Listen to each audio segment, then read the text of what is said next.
Sure, student growth absolutely has an effect in this formula. You might recall when we put more money into Olentangy, there was an outrage among all the school districts about what an unbelievably terrible thing this was that Olentangy was getting more money. I don't know if anybody has a kid in the Olentangy schools, but when you take a look at Olentangy, you see three factors. One, their property values are not as high as what people think. Number two, their income levels are not as high as people think. And number three, their school system is exploding with the total number of kids. So under this formula, Olentangy is going to get more. Now, I hope you also understand that there are school districts that lose students, and we keep sending them money even though they have fewer students. So, you begin to wonder, well, I thought that this system was about kids, not about adults.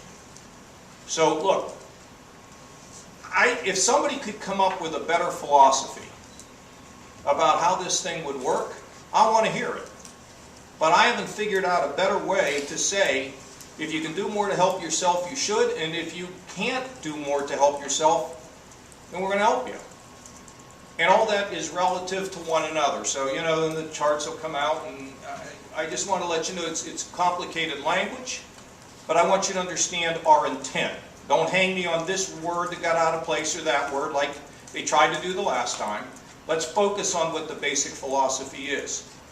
There are some school districts that are located in poor areas who will not get more because there are schools located in these poor areas relative to them are worse off.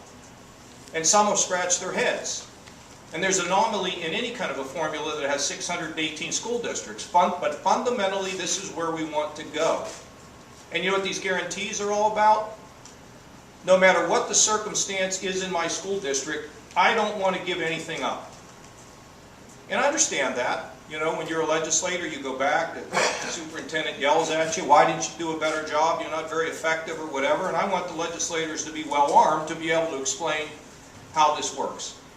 Now, some will say not enough money. Well, 1.7 billion over the next few years is a heck of a lot of money. And so we take that increase, significant increase, and divide it up in such a way that we think is the fairest way to deal with our, as Dick says, our boys and girls.